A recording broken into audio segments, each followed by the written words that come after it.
Okay, I think we'll get started on our second part. Part of me loathes this kind of thing because usually you guys are just getting into it and answering questions, and then you listen to me. And sometimes I wonder if it'd be better for you just to answer questions the whole time.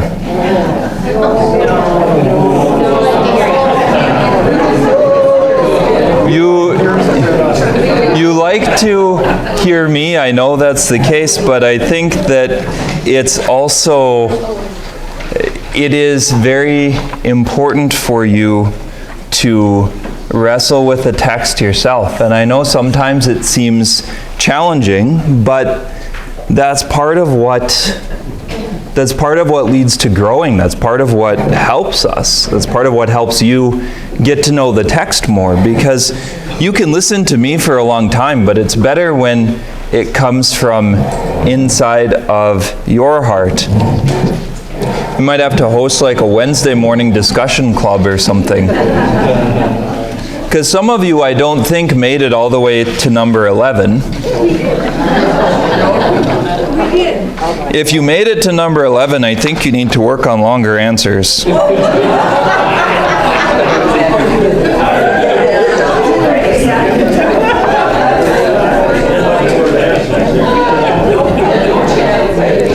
Because some of the questions are much more like, how did you react to something?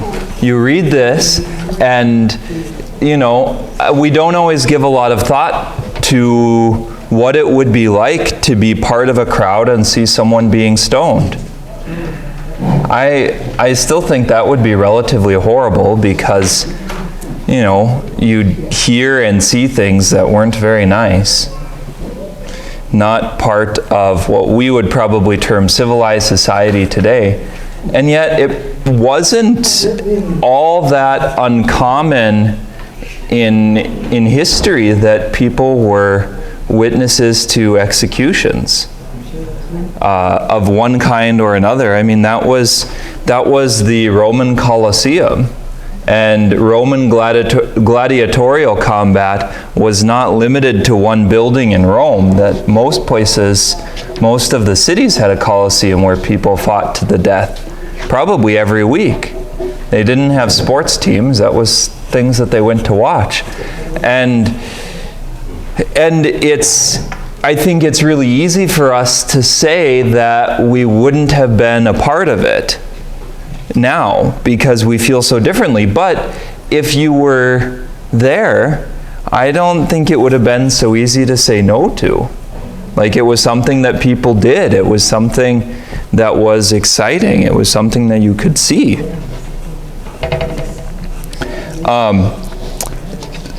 This first question about Barnabas being labeled an apostle, I think, is an important one. One group used Google to help answer the question. And that's actually a really good thing. Like, that means that you're trying to look for resources that help you find an answer to it. I mean, that's the same thing that I do sometimes, is I'm typing along or working along when I'm writing notes, and I'm like, where on earth is this place? Oh, look up a map. Oh, okay. I wonder what it looks like. So then you try to find pictures of it, because at least landscapes probably haven't changed all that much from the time of Paul and Barnabas. But if you look up, or our book will say that being an apostle means one who is sent. And so Barnabas is one who is sent. So he's an apostle. And you could take that kind of explanation of it, but I don't think it's entirely the answer. Because he has a role in the text that isn't like everyone else who was sent. It doesn't call Luke an apostle, doesn't call John Mark an apostle. It doesn't list probably some of the hundreds of others that were going out as missionaries. They were all sent. But Barnabas is given the title of being an apostle even in the liturgy. We celebrate the feast day of Saint Barnabas the Apostle. Maybe it's a memorial, I forget. I know Bartholomew's a feast day, but he's listed as an apostle in the liturgy. And it seems like he and Paul are the two that break the mold. Paul is a very unique case because Paul's writings end up as part of the New Testament. In fact, even, I don't know if it's the majority, but it's close, because the Gospels are a significant chunk. And then the letters of Paul are the other of the largest pieces of the New Testament. But if you have the four Gospels together and then you have Paul, you have most of the writings of the New Testament. You add in a couple letters of Peter and the letter of Jude and the letters of John and Revelation, and I think that's about it. I think that's the entire New Testament. And so not everyone has that kind of role. Now, Paul's role is tied to something that he does in particular. Does anyone want to venture a guess as to what is so unique about Paul?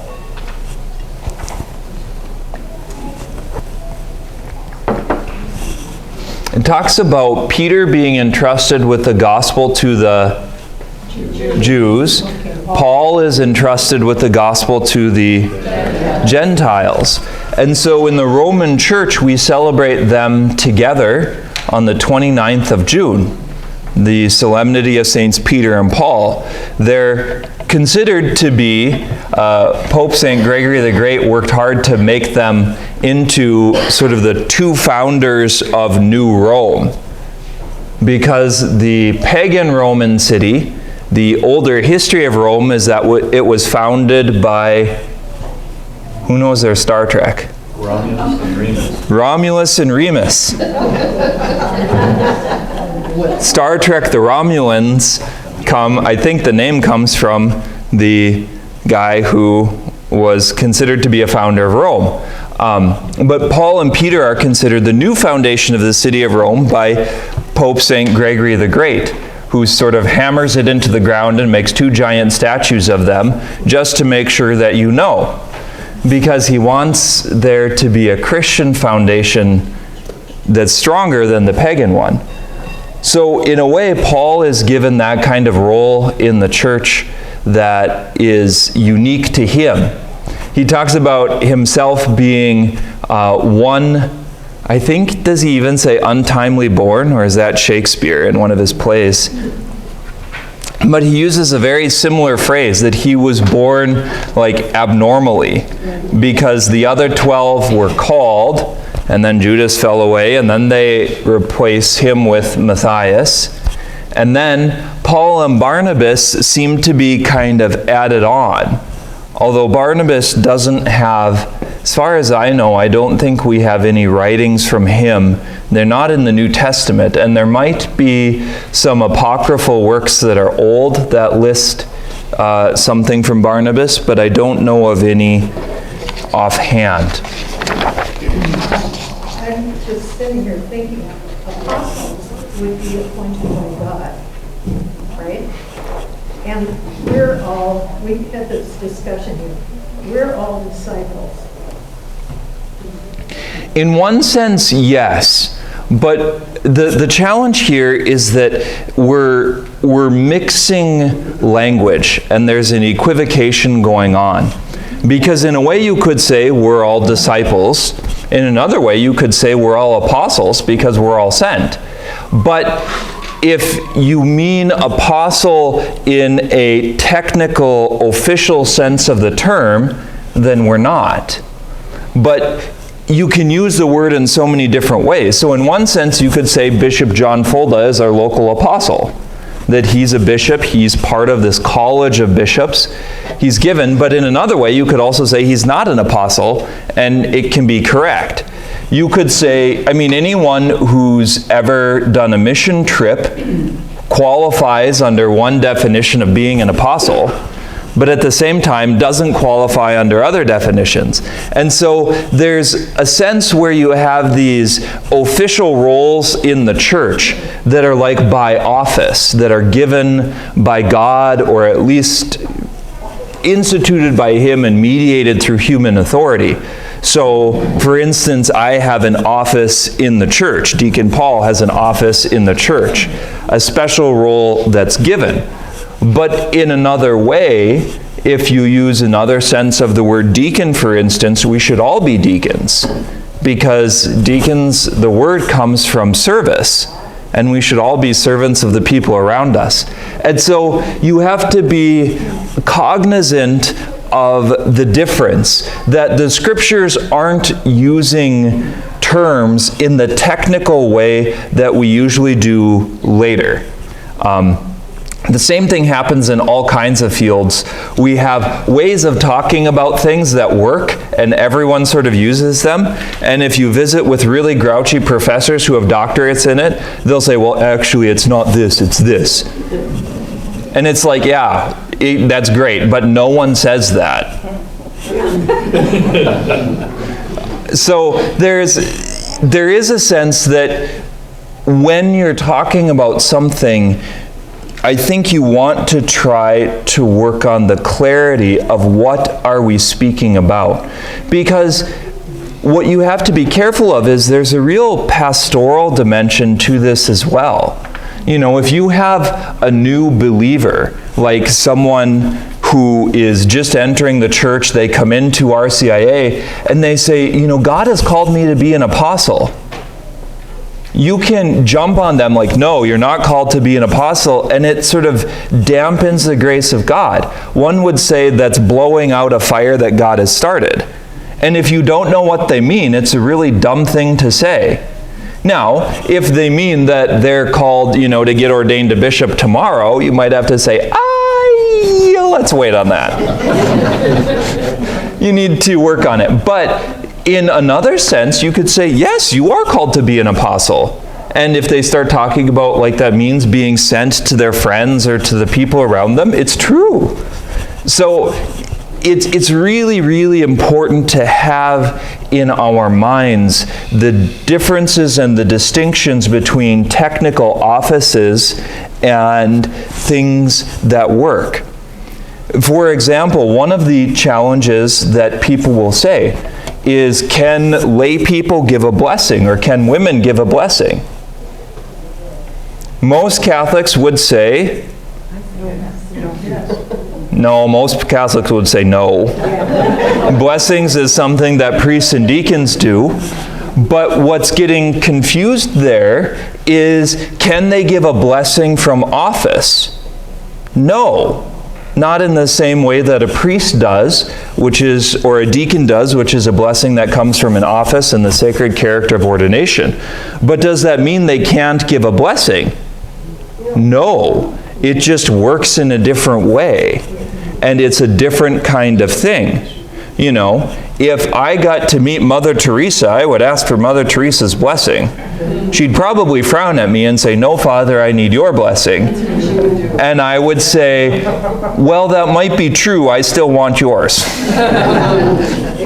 Because there's a sense that blessings might, in a lay person or in someone like Mother Teresa, a religious, not operate or work because of a sacred character that's given by ordination, but they could work because of her genuine holiness of life, that she is a God-bearer.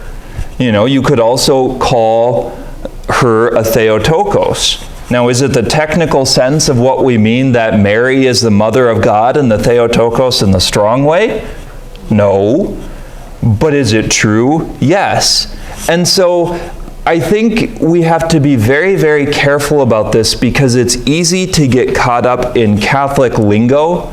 And if you have Protestant friends, if you have people around, if you have people that aren't on the inside, they'll ask you questions, and you can really confuse them and say all kinds of things that actually aren't accurate. They work differently, and there's a lot of... It's like the difference between cutting with a dull knife and cutting with a sharp one. For lots of things, the dull knife works just fine and is probably better. I don't like to peel potatoes, for instance, with a sharp knife, because you're liable to cut your finger off, especially if they're diamond-edged knives, right?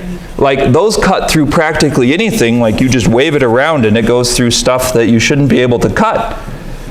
But I grew up cutting vegetables with relatively dull knives, and they work just fine. And it's kind of nice because if you slip a little bit and it hits your finger, it doesn't do anything. You might say, ow, but it doesn't break the skin, right? So sometimes it's funny because you're a chef and you're in the kitchen and it's like, do we have a dull knife in the place? Can we just find something that, isn't going to cut through my cutting board? So I think that these kind of things, this kind of sensibility is important in questions of like Paul and Barnabas. Are they apostles? Well, in one sense, they're not one of the 12, but in another sense, the liturgy calls them that, the New Testament calls them that, and if you want to argue with those things that are thousands of years old, good luck. So we have to be careful that we don't try and enforce technical definitions all the time. There is a time and a place where you do need to draw those distinctions, and they're important. But they're not always appropriate and they're not always helpful. And I think at the end of the day, it's far worse to take someone who's excited about something and shut them down than to really hammer in on the truth. Like a young kid, for instance, might ask you, do people become angels when they die? The answer is no, because angels and people are different. But what kids are usually asking is a different question. What are they usually asking? Are you still alive, baby? Do people who die go to heaven? Because they've made this connection in their brain that, well, angels are with God in heaven, and so, like my grandma who died, if you tell this young kid that she doesn't become an angel, then they might think, well, she doesn't go to heaven. And that's, you don't want to say that. That can be very, very heartbreaking for a child. So if you're going to say that they don't become an angel, you darn well better explain why, and that people still go to heaven, and angels and people are different sorts of creatures, because we have bodies and angels don't. But in one sense, what the kid is asking is far more important than the technical sense of the word. Right? And that can feel like you're not answering a question, but those kind of things are important. All right. So, introducing our text. After all that, the narrative is interesting because it is relatively terse. Why do you think I would say that? Why is the narrative, terse means like short and matter of fact. Why would we say that about it?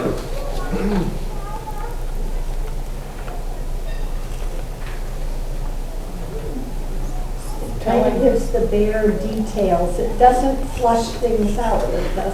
It doesn't flesh things out very much. In chapter 14, it tells the end of Paul and Barnabas' journey, and then they sail back to Antioch, right? Anyone remember how long we think this journey took? 18 months to 2 years. You don't sort of get that impression from the text. It's like, well, they were here, and then they went there, and then they went there, and then they went home. Like if you tell people about your adventure, they might talk about being in some different places, and you sort of assume, well, maybe it took a week or 2 weeks, but you don't think, oh, you were away for 2 years. The text doesn't give us all kinds of things. I mean, did Paul and Barnabas preach once in Iconium and the people started hating them and kicked them out? Probably not. It says that many believed them for a while and the tensions don't arise until later. Maybe Paul was a little bit belligerent and a good debater. Sometimes it's happened in history. The Protestants called St. Robert Bellarmine the demon of Rome, and they disliked debates with him because he didn't lose very much. and they were upset. And so they're like, well, we're just not going to talk to you because you tell us that we're wrong all the time and then prove yourself right. So there's a lot that isn't in the story. It doesn't talk about their emotions. It doesn't talk about what's going on in their heads. I wish it talked more about Jesus. Like, when they prayed for people, were there ever explosions of light? Was there an earthquake? There's sure earthquakes when they get arrested and put in jail. Like, hey, Paul, let's try arresting you. See if we have an earthquake. So there's all kinds of pieces of the story that aren't being told. And the narrative, if you're following along with it, is just sort of like, well, these things happened quickly. They may have taken months. They probably didn't leave places right away. And it doesn't even tell us what they said in a lot of cases. It would be fascinating to know, what were all of Paul's speeches about? Did he ever take a day off? What did he like to eat? Did he eat anything? Where did he stay? What kind of beds do they sleep on? See, these are good questions to ask. Like, what kind of beds do they sleep on in first century Jewish communities? I have no idea, but that would be kind of interesting to know, wouldn't it? Because I guarantee you they don't have your Sealy comfort rest, pillow top, 15-inch mattress made out of layered gold that you rest on and float on clouds. Probably not in first century Turkey. Maybe they sleep on turkey feathers. But it's like, I genuinely wonder what they did. How often do Paul and Barnabas work? Were there anyone that's like, okay, you guys are nice, but it's time to leave. Like, I want my house back. See you later. Yep, we're disciples. You baptized us. You prayed for us. Now it's time for you to move on to that town. Did they wander around the countryside? Probably, because towns weren't all that large. I mean, nothing in the ancient world is the physical size of the city of Fargo. In the ancient world, the size of the city of Fargo would probably have 10 million people in it.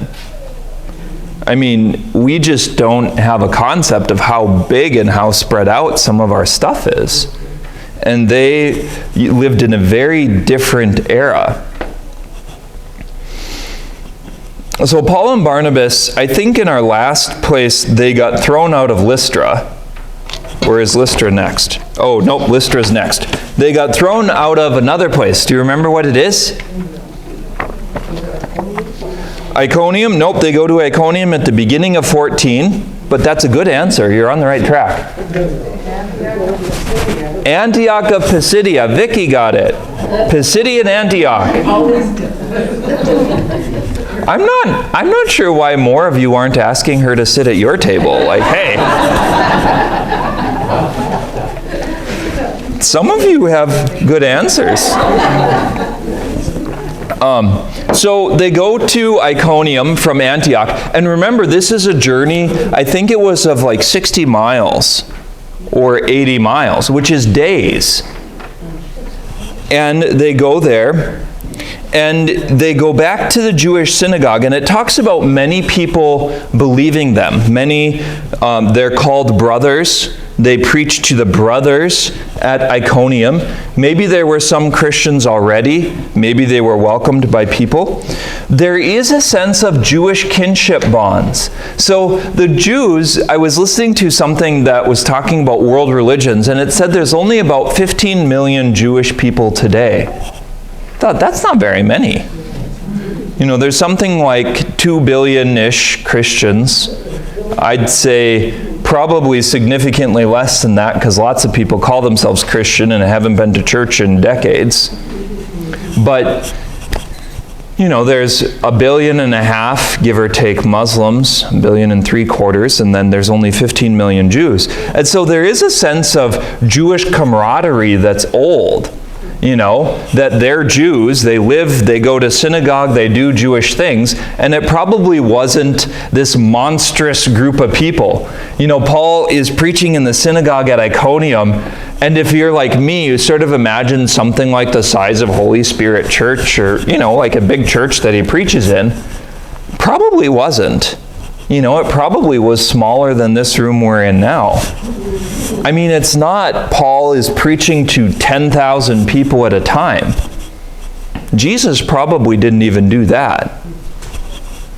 That Paul, the synagogue was probably small, maybe a few hundred, maybe smaller than that. Some of these places could be a synagogue of 50 or 75 or 100, right?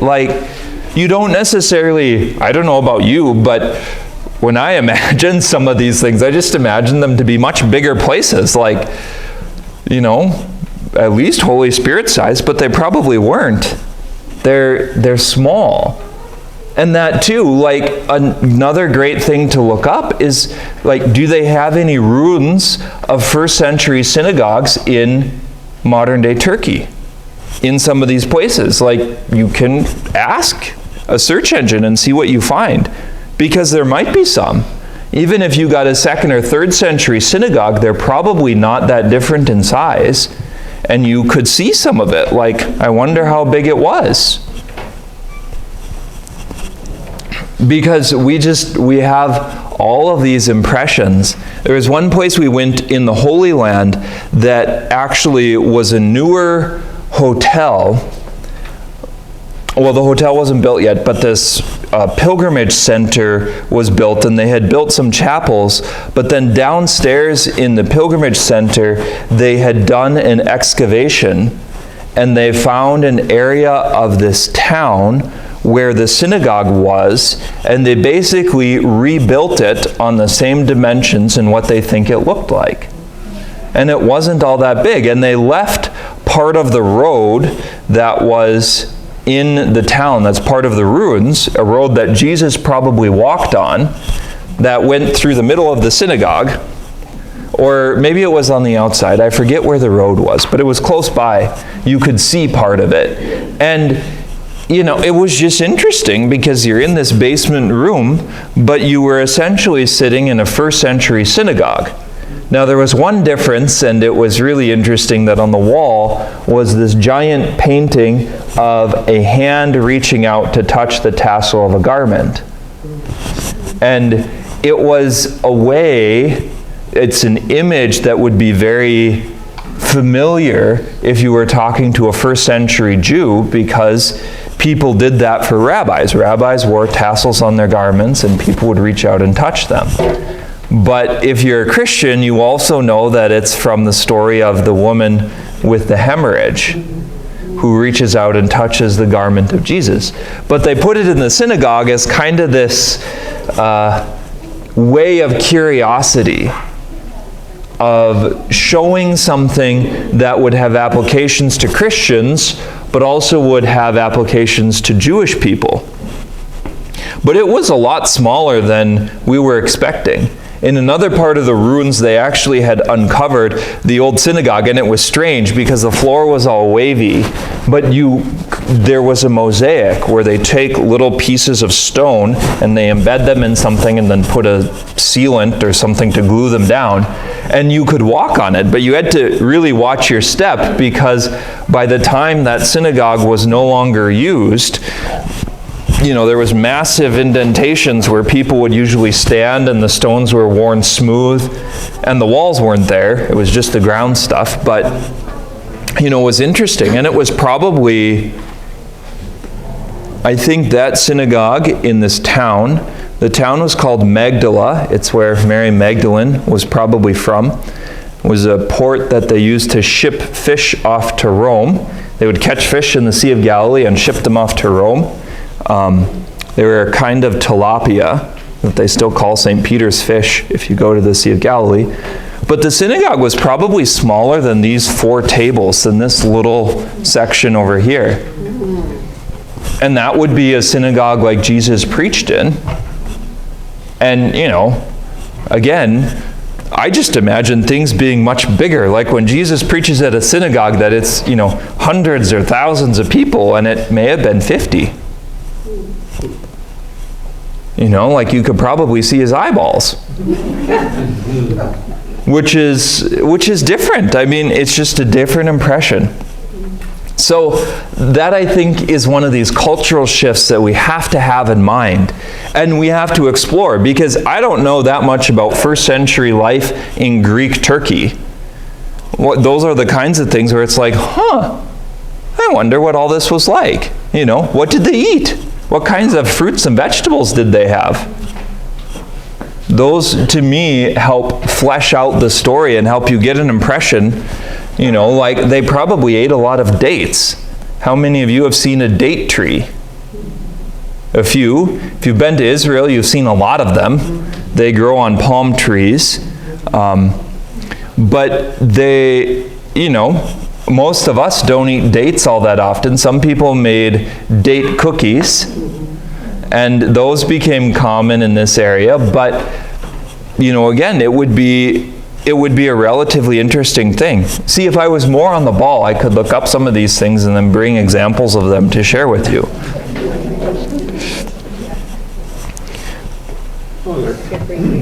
In that period, wasn't the Jewish part of population more dominant than any of the others? Was the Jewish part of the population more dominant than the others? Because they had all the temples and synagogues and they were dealing with. I think that if you were talking about villages in Israel, specifically in the region of Judea, the Jews were probably the majority of towns. Practicing Jews were probably the majority of towns. They weren't all part of the same group, but they were probably the majority of towns. I think it's extremely unlikely that they would have been in the majority in like Iconium in Turkey. It was probably a small minority population in a much larger city. Now, was it bigger than any individual temple? I don't know. Like, I even wonder, how many temples did they have? What did they do with them? I mean, because I don't know that much about first century Greek religion. And in some ways, I would argue probably neither do you. Now, we know the names of some of the gods. That's true. But how did they worship them? What did they pray? I don't know. And people at this time were actually quite religious. This is before the advent of science, and so religion was important. Because if your home got hit by lightning and mine didn't, it was probably because I prayed to this God and you didn't. And it's your fault. That was their explanation for all sorts of things. Lots of natural forces were very, very scary and very, significant, and they were praying to gods all the time. But I wonder what they did. Now Greek communities would have a tradition of something else. Anyone know what a Greek tradition would be that they're probably encountering? Athens is associated with it.